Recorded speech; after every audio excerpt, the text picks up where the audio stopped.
આમ આદમી પાર્ટી જ્યારે ગુજરાતમાં હતી જ નહીં એ વખતે કોંગ્રેસ કોના કારણે હારતી હતી?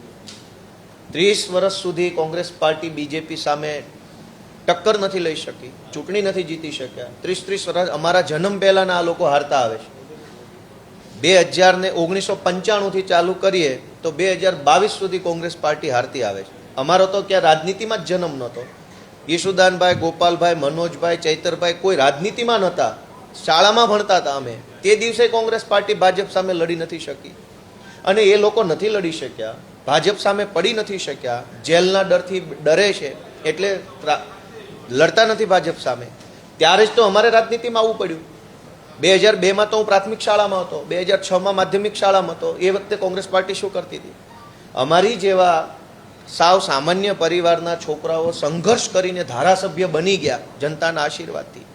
એ બાબત કોંગ્રેસથી કે ભાજપથી સહન નથી થતી, કેમ કે કોંગ્રેસ અને ભાજપ બંને ઠેકો લીધો છે કે રાજનીતિ અમે જ કરીશું. અમારા છોકરાઓ, એમના છોકરાઓ, સગાવાલા, ભાઈ ભત્રીજા જ કરશે. ગુજરાતના ગામડાના સામાન્ય ખેડૂત પરિવારનો દીકરો ધારાસભ્ય નહીં બને.